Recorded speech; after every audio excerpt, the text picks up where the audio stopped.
Hey, Mike Healy here, and I have another how-to video for you. This one is how to recruit. Probably near and dearest to my heart is the 5 steps that I'm about to present to you, because if you understand how to recruit, obviously that's the #1 thing you have to learn how to do in network marketing to build a big business. And with these simple steps that I'm about to give you, it's going to make it really simple to kind of put a pattern down, a system, kind of a little format of what you need to do to get started. So we're going to go ahead and get started. Now, step #1 is very simple. You're going to have to prospect, okay? Prospecting is this, and I want you to write these down, by the way, as we go, so you have a little cheat sheet of on your paper. 2 is contact, and I'll break these down for you. 3 is present, prospect, contact, present, follow up, and number 5 is repeat. All right, let's break these down now. Prospect. Now, I've got some videos that are out there now on lead generation, because all prospecting is identifying people you can talk to. Okay, and that's and I got different things out there. You'll see the how-to videos on the lead generation systems, and understand that this is basically the system of what you would do with those leads once you have them. But you're not going to be able to get through 2 through 5 unless you got 1 down. But let's go through the rest of them. So prospecting is just a matter of putting a list together of people you want to contact.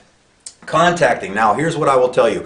How I contact people is very, very simple. If you've watched the videos I have on building systems or having systems in place, you're going to see that this makes a lot more sense. There's a lot of companies already out there that have good systems in place, but let me walk you through this one. With contact, the initial contact, the #1 thing you have to understand is when you're making your initial contact, it should not be to present your opportunity, because you have to systematically walk somebody through the process of understanding what you're about to share with them.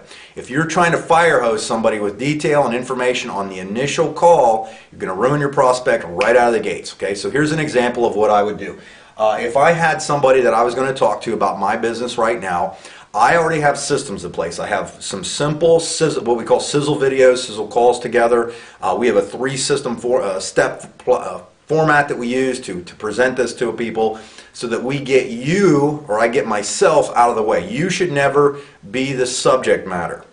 You should learn to always be the messenger, not the message. And that's where a lot of people fail when they're doing the prospecting and contacting on the initial contact. So what you do is this: you would grab your phone and you would dial somebody on your prospect list, and you'd say something like this. Hey Joe, this is Mike, how you doing? Good, good. Hey, listen, I know you're busy and I know you don't have a lot of time, but do you mind if I send you an email? No? Awesome. Okay, great. Do I have your email? What's it about? Oh, if I explain it to you, it'd be like giving you a haircut over the phone. What I'm going to do is I'm going to send you a short video, and just check that out, and if it looks good, great. If not, no big deal. Is that cool? Okay, great. Click. Okay, very simple. All I do on my initial call, and I always make phone calls, I never send somebody a blind email. What do you do with an email when you get it and you didn't request it? You delete it, you think that was intrusive, don't people understand spam issues, blah, blah, blah. So what I do is I make an initial contact, I ask for permission to either send them an email or a text. Inside that text, here's what it would say, or in that email. Joe, thank you for letting me send you this.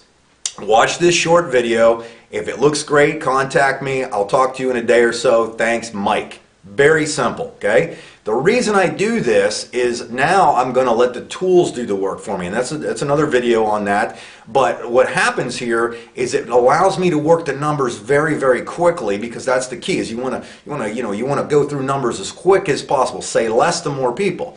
So by doing that, I've done a few things. 1, I've initiated the call, and I rush them off the phone. I don't strike up conversation during that period or anything like that. I do it very quickly. I'm on and off the phone. Now here's the purpose for that, because now that I've gone through the prospect situation, I've contacted them, I'm letting my tools do the work for me. Typically with my system that I use right now, what we have is I have a sizzle video that initiates the information that leads them to the next video. So I actually send 2 links inside my video, which then what happens is if I've called them back, because here's where it happens. I let the videos do the work for me, and now the follow-up. Follow-up goes very simply just like this. As I pick up the phone, I dial it back. I had a little note written of when I sent Joe the email or the text, and I follow up with him usually within 24 to 48 hours, and I'd say something like this. Hey Joe, it's Mike Healy, how you doing?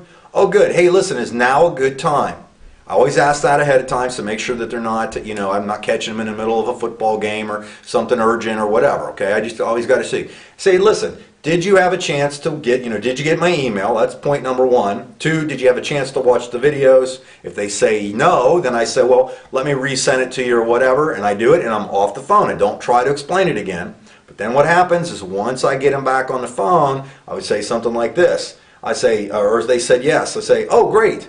What did you like best about what you saw? I always like to ask that question. What did they like best? If you noticed on the one video I did about finding out what the prospect's thinking, is by asking that question, they will now tell you about where their interest level might lie if it's something that intrigues them, that they want a little more information on.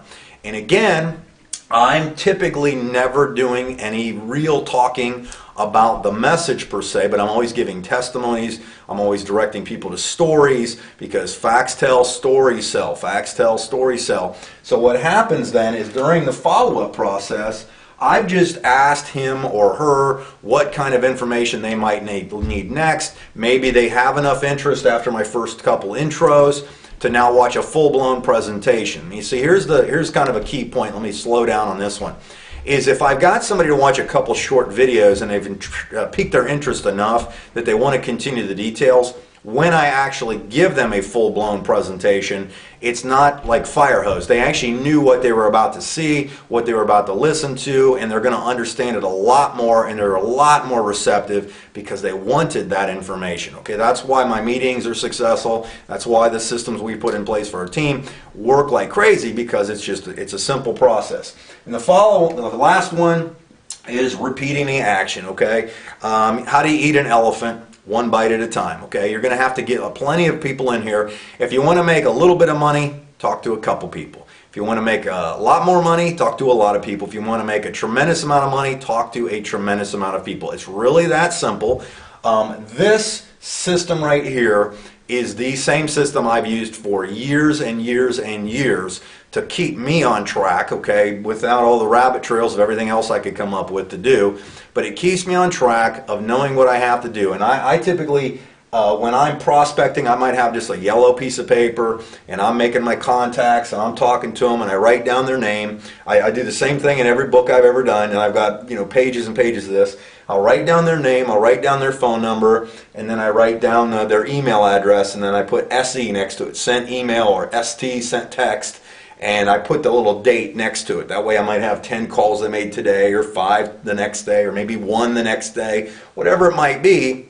But systematically, I'm always putting the message out there, and because I've got tools and systems in place that do the work for me and tell the message for me, it makes this whole process very simple to go through. And most importantly, it gives me the desire and the strength and the encouragement and the competency to repeat that action again and again and again. And basically you can recruit like crazy with you do that. And then what I do is, if I have a goal of making 3 or 4 contacts a day of new presentations, I do this. It's really fancy. I do little hash marks, one of those things like that. And once I got my hash marks done, I know I've accomplished my goal, and off we go. So hopefully, if you just kind of understand these steps, I think on some of my other videos, I do have this in a lot more detail. This is kind of the basic version of the 5 steps, because if you get this down, you're going to understand that the sky's the limit. So hopefully that helped you out. I'll see you on the next videos. Thanks.